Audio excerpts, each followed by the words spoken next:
orang-orang Yahudi, kami itu tidak punya dosa terhadap orang-orang yang ummi. Ummi itu apa? Buta, tidak bisa membaca, yaitu orang-orang Madinah. Akhirnya, ya, ternyata hijrah itu bukan semakin nyaman, tapi memulai dakwah, memulai perjuangan yang. Maka ada 3 kali wilayah yang paling terkenal: Bani Quraidah, Bani Nadir, dan Bani Quraidah. Ini sangat masyhur ya. 3 kabilah terbesar orang-orang Yahudi yang ada di Madinah. Oke. Jadi Bapak Ibu, untuk memulai membangun masyarakat Yathrib atau masyarakat Madinah, Rasulullah melakukan beberapa langkah. Yang pertama apa? Membangun Masjid Nabawi. Jadi memang masjid itu adalah langkah pertama dalam membangun peradaban. Halo. Kalau hari ini biasanya ada banyak rumah baru bangun masjid, atau bangun masjid dulu baru ada banyak rumah. Rumahnya dulu toh, baru masjidnya. Kira-kira ini kebaliknya nih, kebalik. Kalau Rasulullah yang dibangun apa? Masjid dulu, baru rumah. Untuk kalau ada developer bangun perumahan besar, yang pertama dibangun itu masjid, mantap. Tapi kan kenyataannya di perumahan-perumahan yang ada, masjidnya paling pertama atau paling terakhir?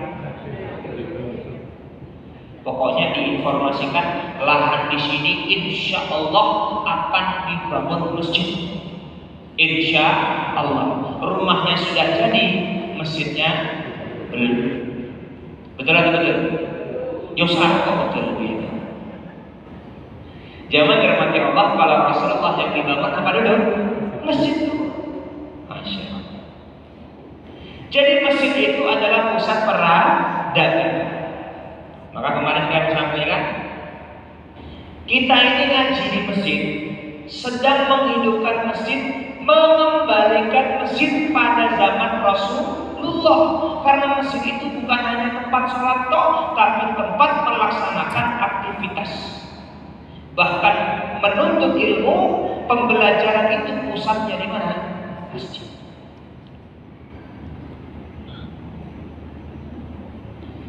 Baru setelah itu Rasulullah mempersaudarakan kaum Muhajirin dengan kaum Ansar. Apa kata Allah di surat Al-Hujurat ayat 10? Innamal mu'minuna ikhwah. Fa aslihu baina akhwaykum wattaqullaha la'allakum turhamun. Kita ini adalah saudara. Ini Bapak Ibu sudah tahu belum kanan kirinya siapa aja? Kenalan, sedangkan namanya siapa, tinggalnya di, ya tahu? Bapak Ibu, nanti inilah yang akan menyelamatkan kita di hari kiamat. Betul atau betul? Nih, saya jelaskan. Kemarin sudah pernah kita bahas, tapi terlalu cepat. Ada 4 level dalam ukhuwah Islamiyah. Jenengan kalau kenal kanan kiri, itu level yang paling rendah, namanya ta'aruf. Wa ja'alnakum syu'uban wa qabaila lita'arafu. Tahu namanya siapa, asalnya di mana, itu adalah level yang paling rendah, yaitu ta'aruf. Kenal ta'aruf. Ta'aruf, kenalan. Tak kenal maka ta'aruf. Tapi kan banyak orang merasa ta'aruf itu OTW pernikahannya. Enggak, ta'aruf itu bahasa Arab artinya kenalan. Konsepnya gini Bapak Ibu. Gini. Dulu kalau mau nikah sama Fatimah, nggak perlu tahu gimana akhlak Fatimah, cukup lihat bapaknya siapa. Bapaknya siapa? Rasulullah SAW. Udah, anak itu fotokopi dari orang tua.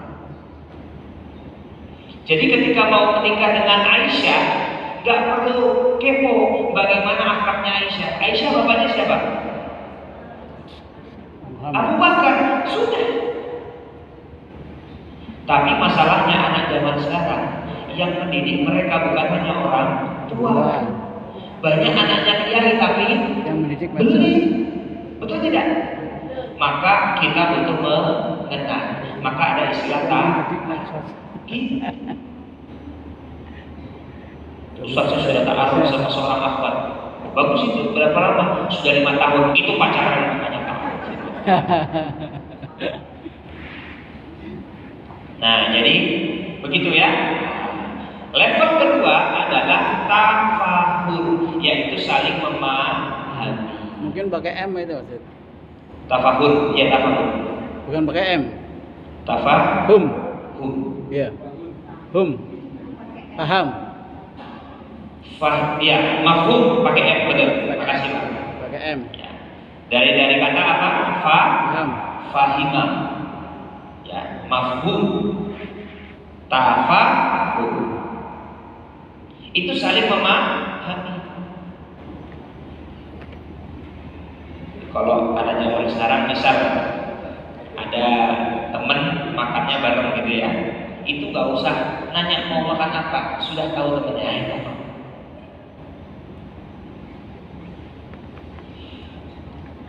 Biasanya suami istri ini kalau sudah di level tafahum itu sudah berkurang konfliknya.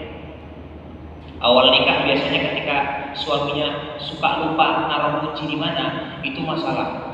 Wah, ya ayahnya gimana kok gini lupa itu. Tapi kalau sudah tafahum, suamiku pasti lupa. Sudah hafal. Iya, tafahum. Misalnya mau pergi, istrinya dandan lama sekali. Itu awal pernikahan pasti masalah betul. Tapi kalau sudah tafahum, kalau nggak lama dandannya itu bukan. Betul. Kenapa? Oh, ini ukhuwah Islamiyah. Kalau sesama laki-laki sesama perempuan atas ikatan ukhuwah Islamiyah harus, ya nanti akan ada 4 level ini, ya. Tapi kalau laki-laki sama perempuan kayaknya yang bukan mahram itu sepertinya tidak bisa dalam konteks ukhuwah Islam. Begitu ya. Ini apa namanya dalam konteks ukhuwah Islamiyah yang tadi Allah katakan dalam surat Al-Hujurat, innamal mu'minuna. Jadi kalau sesama, ya ini laki-laki sama laki-laki, perempuan sama perempuan, kawan. Jadi mengatakan anak uhibbuka fillah, aku mencintaimu karena Allah, laki-laki kepada laki-laki itu boleh dalam konteks iman. Tapi kan kalau hari ini konteksnya bukan iman itu, suka beneran itu bahaya. Nauzubillah min. Tapi dulu begitu, apa hadisnya? La yu'minu ahadukum hatta yuhibbu akhihi ma yuhibbu li nafsihi. Kata Rasulullah, kita itu belum beriman sebelum kita mencintai saudara kita sebagaimana mencintai diri kita sendiri. Itu hadisnya sahih. Tapi sekarang nanti kalau saya jelaskan boleh perempuan dengan perempuan, laki-laki dengan laki-laki, anak uhibbuka fillah. Dalam konteks iman yes betul. Walaupun kalau sekarang ini agak ngeri-ngeri sedap betul. Ini tafahum. Yang ketiga ta'awun, saling tolong menolong. Nah ini penting. Ta'awun, temannya susah ya dibantu. Saya mau tanya jenengan kalau ketemu temennya, biasanya nanya apa? Nanya kabar kok? Itu ta'aruf. Atau mungkin temennya ada yang fans Arsenal, baru ketemu langsung selamat ya juara Liga Inggris, itu namanya tafahum. Tapi kalau ketemu teman, bro ada masalah apa? Aku punya duit nih mau nggak? Nah itu tafahum. Minimal aku lagi banyak duit nih, mau butuh pinjaman nggak? Ada loh, saya menemukan orang yang sampai di tahap itu. Jadi karena saking dekatnya, dia lagi ada rezeki, ngomong ke temannya, bro, aku ada rezeki, kamu butuh pinjaman nggak? Itu namanya ta'awud. Yang tanpa bunga. Ya tanpa bunga, haram. Ya dong. Ayo, pernah nggak sama temen ngobrol gimana, punya masalah apa sekarang? Apa yang bisa saya bantu? Itu ta'awud. Ya dong. Kenapa kok minggu lalu tak lihat nggak berangkat ke masjid? Kenapa? Ada masalah? Siapa tahu saya bisa bantu. Ya dong. Nah, yang keempat ini yang paling tinggi. Apa itu? Takaful. Itu apa? Saling memberikan jaminan. Takaful.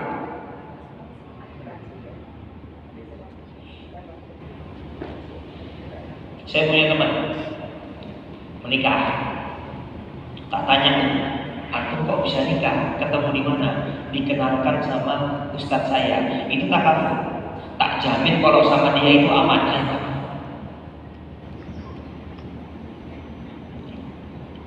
Ini kedengaran kayak di bawah.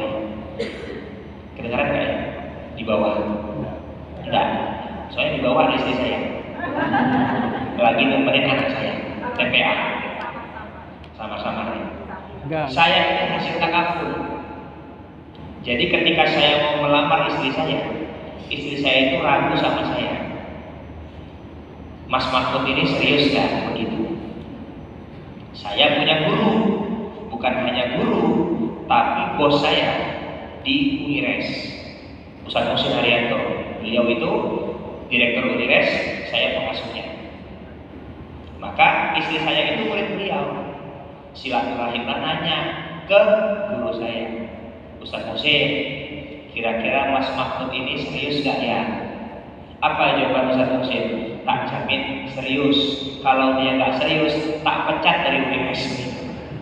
Akhirnya istri saya yakin menikah dengan saya. Itu namanya apa? Takaful, saling menjamin. Ini mungkin kalau Ustadz Muhsin, guru saya itu, Mahfud itu emang agak meragukan ya. Jangan. Berarti itu paham ya? Takaful menjamin, saya yang menjamin. Makanya mohon maaf, ini saya pribadi ya. Saya kan karena terkenal sebagai pengasuh Unires, itu kadang-kadang ada teman yang minta dicarikan jodoh sama saya. Jujur saya berat. Kenapa? Karena saya harus menjamin. Kalau teman saya orangnya memang saya tahu banget anaknya soleh luar biasa tak bantu, tapi kalau dia kadang soleh kadang solehah gitu ya. Maksudnya kadang nggak soleh. Ya saya berat. Saya biasanya kamu ada kenalan nggak? Masa dari kenalan itu ada nggak yang mungkin cocok begitu? Kenapa? Karena kalau kita sudah takaful itu kan menjamin, betul nggak? Kan banyak orang yang meremehkan saksi pernikahan. Saksi pernikahan itu Bapak Ibu, kalau ada konflik dari rumah tangga, itu salah satu orang yang punya tanggung jawab menengahi atau membantu mencarikan solusi adalah saksi. Ya dong, bukan sembarang. Cari di jalan. Tapi kan kadang-kadang saksi itu kadang-kadang malah orang yang tidak dikenal. Betul. Padahal tidak sesederhana itu. Nah, takaful. Saya pernah juga ada yang kok jadi curhat sih? Ada yang mau pinjam duit. Ke siapa gitu, bukan ke saya. Mau pinjam duit, tiba-tiba mau pinjam duit. Maka tanyalah kepada orang, gimana nih si Fulan mau pinjam duit, kamu pernah nggak dipinjemin? Pernah, sampai sekarang belum dibayar. Tapi ada, pernah, dia itu amanah pasti dikembalikan. Itu namanya takaful. Bapak Ibu, saya itu dapat berkah banyak dari takaful. Serius. Saya biasanya kalau ngisi kajian, ngisi training, ngisi materi di tempat yang baru, saya tanya sama panitia, mohon maaf, dapat nomor saya dari siapa? Tahu saya dari mana? Apa kata jamaah? Oh, itu ada si fulan yang sering ngaji sama jenengan. Akhirnya ngasih nomor jenengan. Itu apa? Kafir. Mohon maaf ya Bapak Ibu, ada banyak tips trik untuk meningkatkan rezeki kita, dari personal branding, dari sponsor, dari promosi, betul. Tapi saya tidak menemukan langkah terbaik untuk meluaskan rezeki kita kecuali dengan silaturahim. Justru rekomendasi dari orang lain yang kenal dengan kita itu jauh lebih powerful dibandingkan yang lain. Betul atau betul? Kita tuh kadang-kadang kalau mau undang orang, mau ketemu orang, mau kerjasama dengan seorang, gak kenal dia siapa, itu kadang-kadang ragu-ragu, betul tidak? Tapi kalau sudah ada teman kita, saudara kita yang menjamin orang ini amanah, maka kita akan mantap. Itu yang namanya takabur. Kita bisa aja nih bersaudara, tapi saya yakin tiap kita levelnya berbeda. Ada yang hanya ta'aruf, betul? Ada yang sudah tafahum, ada yang ta'awun, dan yang paling baik adalah takabur. Jelas ya? Di antara 4 ini ada pertanyaan nggak Bapak Ibu? Ini karena saya biasanya berhenti 5 menit sebelum azan, jadi nggak pernah nanya. Kalau cerita tentang Umar bin Khattab, katanya kalau mau berbisnis harus pernah mengalami pergi bersama, saya lupa. Oh begitu. Ya, jadi Transaksi. salah satu untuk mengetahui watak seseorang, kita melakukan perjalanan dengan orang tersebut. Tapi perjalanannya sampai mana, berapa jauh? Wah, kalau itu tergantung Pak, tergantung situasi dan kondisi. Tapi dengan melakukan perjalanan dengan orang lain, kita naik level dari ta'aruf menjadi minimal tafahum, saling mengerti, saling memahami. Oke, Rasulullah SAW bersabda, hakul muslim alal muslim khamsun. Ada berapa? 5 hak seorang muslim kepada orang muslim. Yang pertama adalah raddus salam, menjawab salam. Makanya mengucapkan salam itu hukumnya sunnah, menjawab salam itu hukumnya wajib. Jadi ya hey bro, nanti dulu assalamu alaikum. Apa itu? Semoga keselamatan untuk lengkapi warahmatullahi wabarakatuh, dan rahmat dan keberkahan dari Allah Subhanahu wa ta'ala. Jadi yang pertama apa? Mengucapkan. Yang kedua, i'adatul marid, mengunjungi orang yang sakit. Jadi menjenguk orang sakit itu bukan sekedar menghibur dia yang sedang sedih, tapi ini bagian dari sunnah. Di situ ada perkara iman. Bahkan dalam hadis kata Rasulullah, unzur ila man huwa asfala minkum wa la tanzur ila man huwa fawqakum. Salah satu tips dari Rasulullah untuk menumbuhkan rasa syukur di hati kita adalah unzur ila man huwa asfala minkum, lihat orang yang kondisinya di bawah kita. Jadi kalau kita sehat, kunjungi orang yang sakit. Selain itu berpahala, menghibur orang yang sedang sakit, itu juga bisa membuat kita menjadi pribadi yang bersyukur karena masih Allah berikan kesehatan. Termasuk takziah, menyolatkan orang yang meninggal dunia agar bersyukur. Kenapa? Allah masih berikan kita kehidupan. Wattiba'ul janazah, itu apa? Mengikuti jenazah atau menyolatkan, ya. Mungkin yang laki-laki mengantarkan sampai liang lahat, itu juga penting. Wa ijabatud da'wah, memenuhi undangan. Ini penting. Jadi kalau saya pribadi kalau ada orang yang mengundang saya, diusahakan datang. Kalau nggak bisa, Kalau si fulan datang ke Jogja, usahakan bertemu. Maka kalau kita diundang, kita mengkonfirmasi. Kan ada yang berpikir undangan itu sebenarnya kadang-kadang sekedar formalitas. Oh, dalam Islam itu ada hadis yang sahih. Itu hak kita sebagai muslim kepada muslim yang lain. Jadi kadang-kadang dalam mengundang pun kita juga harus berpikir kira-kira yang kita undang ini bisa nggak datang dan seterusnya. Kalau nggak bisa, mungkin bisa bertemu di kesempatan yang lain. Begitu. Cuma kalau tradisi walimah kan kadang kurang sehat, Ustaz. Iya. Mengharapkan tidak hanya doa. Nah, jadi itu penting ya, termasuk Mengharapkan amplop. walimah dan seterusnya. Ya, Pak. Nggak, maksud saya kadang-kadang yang diharapkan justru amplopnya. Oh. Ya, amplop itu budaya ya. Budaya. Artinya nggak bawa amplop ya. Kadang kan nggak enak. Ya monggo lah Bapak Ibu ya. Tapi yang penting itu bukan amplopnya, tapi apa? Doanya. Mana yang lebih bagus? Ngasih amplop tapi nggak datang, atau datang bawa amplop? Datang bawa amplop ya. Jangan. Ya monggo lah Bapak Ibu, monggo lah ya. Urusan amplop itu nggak ada hukumnya itu ya. Kalau datang ada hadisnya, kalau amplop nggak ada hukumnya ya.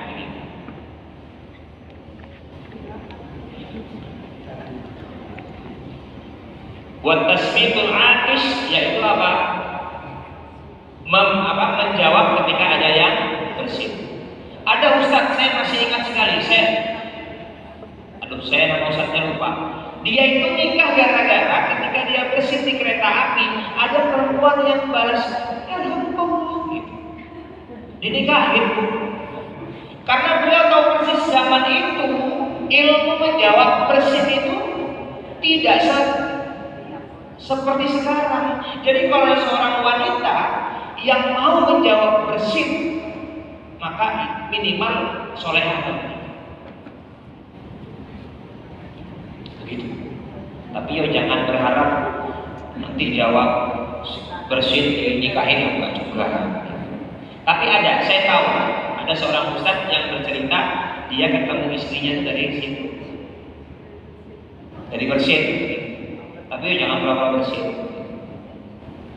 Nah, siapa saudara terbaik itu?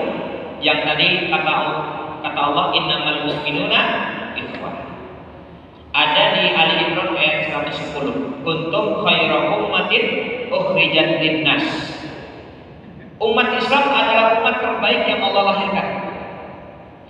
Ada 3 hal yang dilakukan oleh umat Islam. Pertama adalah ta'muruna bil ma'ruf, mengajak kepada perbuatan baik. Ini yang pertama, ta'muruna bil ma'ruf. Makanya kata Rasulullah dalam hadis yang sahih, al-mar'u ala dini khalili. Agama seseorang bisa dilihat dengan siapa dia berteman. Falyanzur ahadukum man yukhalil, maka hendaklah dia memperhatikan dengan siapa kita berteman. Dan saya jamin Bapak Ibu, lihat orang kanan, lihat orang kiri di tengah, insya Allah itu adalah orang-orang baik. Betul. Ibu-ibu yang punya anak laki-laki ganteng, soleh, pintar, IPK 4 lulusnya cepat kok bingung nyari menantu. Coba lihat di kanan kirinya, ada nggak yang jangan yang udah punya cucu yang itu ketemu di mana? Di masjid, masya Allah. Betul tidak? Mau cari menantu idaman, coba lihat di kanan sini. Ada yang muda nggak? Kok yang depan wajah-wajahnya? Udah punya cucu. Falyanzur ahadukum man yukhalil. Apa kata Rasulullah? Perhatikan kamu berteman dengan siapa.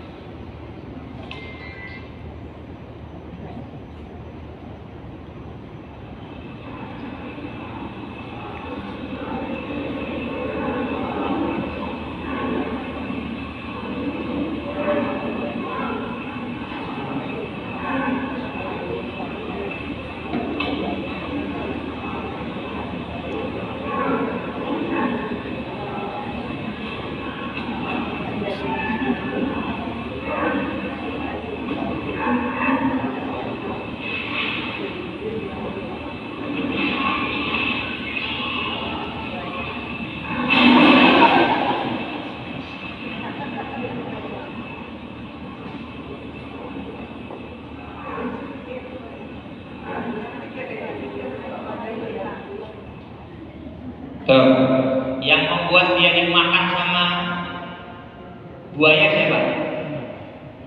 Temannya, betul nggak? Ada nggak yang ke masjid ini pertama kali ikut kajian diajak temannya, ada nggak? Banyak. Ada. Sekarang kita ke tempat maksiat, ada nggak yang diajak temannya ke tempat maksiat? Banyak. Maka apa kata Rasulullah? Falyanzur ahadukum man yukharil. Perhatikan kamu berteman dengan siapa. Nggak bisa berteman dengan apa? Apa sih? Pandai besi tercium bau besi. Berteman dengan tukang parfum tercium bau parfum. Plus dapat diskon parfum. Dan ada 3 tipe teman terbaik. Yang pertama apa? Dengan melihatnya mengingatkan kita kepada Allah. Yang kedua, dengan perkataannya bertambah amal kebaikan kita. Dan yang ketiga, dengan amal-amalnya mengingatkan kita kepada Allah. Inilah 3 teman terbaik. Jadi saya kalau mahasiswa saya provokasi kalian kalau ke masjid ikut kajian jangan sampai jauh belakang motornya kosong, ajak temen, tapi yang ikhwan, yang akhwat ya sama ya akhwat, jangan sendiri. Coba kurang enak apa masjid kita itu? Ada kajiannya, ada karpetnya, ada AC-nya, ada takjilnya begitu. Tapi banyak nggak mahasiswa yang nggak tahu kalau ada pengajian di masjid ini? Banyak. Saya yakin mereka juga kalau tahu berangkat itu, apalagi kalau habis ngaji dapat makan kan begitu. Ya kan? Besok nih ada kajian tambahan, betul? Kajian buka puasa Arafah. Saya lihat menunya kok macam-macam itu, luar biasa itu. Jadi yang pertama apa? Ta'muruna bil ma'ruf. Yang kedua, wa tanhauna 'anil munkar. Penutup. Wa tanhauna 'anil munkar, mencegah kepada yang munkar. Karena sebagai umat Islam tidak cukup amal ma'ruf, tapi harus nahi munkar. Apa kata Ali bin Abi Thalib? Kezaliman akan terus ada, bukan karena banyaknya orang jahat, tapi diamnya orang baik. Jadi mohon maaf, orang baik seperti panjenengan itu harus banyak berbicara, jangan diam. Kenapa? Karena kemungkaran terjadi bukan karena banyaknya orang jahat, tapi diamnya orang-orang baik. Saya sering katakan itu, coba buka medsos, isinya aurat semua, isinya maksiat semua, betul? Kok bisa media sosial isinya maksiat semua? Karena orang-orang yang soleh nggak bikin konten, betul nggak? Sebagai penutup, udah pokoknya kalau kebaikan kerjakan, gak usah banyak mikir. Tarkul amal li ajli nasi riya'un, meninggalkan perbuatan baik karena takut dipuji orang itu riya. Wal amal li ajli nasi syirkun, dan mengerjakan amal baik karena ingin dipuji itu syirik. Maka bismillah kalau Allah ridho kerjakan. Betul nggak? Lah kalau jenengan itu loh punya teman di WhatsApp, semua story-nya itu kajian, semua story-nya lagi ikut pengajian di Masjid Suja. Saya yakin kok ada teman kita itu yang tergerak hatinya, ingin sekali-kali ikut-ikut pengajian, betul nggak? Ya kan? Maka bismillah. Ya. Jadi kezoliman itu terjadi karena bukan banyaknya orang jahat, tapi diamnya orang-orang baik. Mudah-mudahan kita yang ada di sini termasuk orang-orang yang baik. Dan semoga Allah Subhanahu wa taala mengumpulkan kita sampai ke surga. Amin ya rabbal alamin. Masih panjang kajiannya, insyaallah akan kita lanjutkan di pertemuan selanjutnya. Kurang lebihnya mohon maaf.